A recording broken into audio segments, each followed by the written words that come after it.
Inaitwa African Ampiano. Hii mundani hii unaipata hapa tu. System nyingine wanasema hii ni ya kwako na itabaki kuwa hivyo. Itabaki kuwa ya kwako. Vipi bwana? Kuna mambo ambayo yanagongwa huko na DJ fulani hivi. Wanamuita DJ Sebastian El Maveo. Yupo hapa ndani kabisa akiwa anazidi kukiwasha vipi? Au sio? Tumerudi tena au vipi?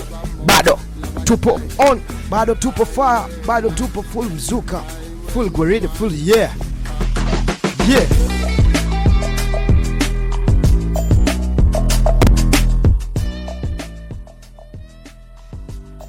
Bwana, hapa sasa hivi kipengele ambacho kinafuata hapa ni mada husika ambayo tumekuandalia hivi leo, msikilizaji wetu wa 106.6 Domeko FM, ili uweze kufahamu ni mada gani hiyo na ina nini humo ndani.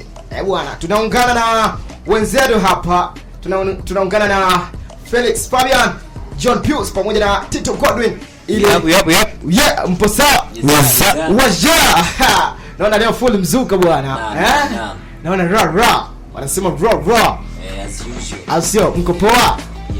Sawa, bwana, mpo sasa? Tuko sawa baba. Bwana Tito, jana sijakuona bwana mzee. Sijui ulijifichia wapi bwana. Uliingia chaka nini? Hamna. Mishemishe, tunajua town mambo mengi. Harakati za kutafuta sembe ugali. Kawaida. Tonge ni game demoni au vipi? Sawa.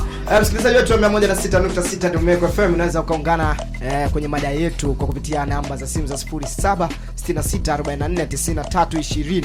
Narejea tena 0766449320. Tuma jumbe zako fupi na sisi hapa tutaruka nazo vipi? Si nasema hii ni ya kwako na itabaki kuwa hivyo, kuwa ya kwako. Lakini bila kusahau wadhamini wetu wakuu ambao wameendelea kuhakikisha kuwa tunaendelea kusikika vyema kabisa hapa ndani ya 106.6 Domeko FM. Hawa ni Dodoma Media College ambao wanapatikana pale barabara ya Bay Road jijini Dodoma. Ukifika pale ukishauliza wapi Dodoma Media College, utaletwa moja kwa moja mpaka chimbo fulani hili hapa ili uweze kupata ujuzi kuhusiana na uandishi wa habari pamoja na utangazaji. Bwana, hawa wanatoa courses zifuatazo: journalism and mass communication, public relation and marketing, video production, TV and radio broadcasting pamoja na full secretarial management. Bwana, haya maneno ya Kiingereza lazima uwe na ulimu wa kutamka maneno. Ukifanya masara unakosea. Kuna wataalamu wa Kiingereza huko. Bwana, Fabian tena hapa bwana. Vitu vyake hivi. Ndio vitu vyake. Aje.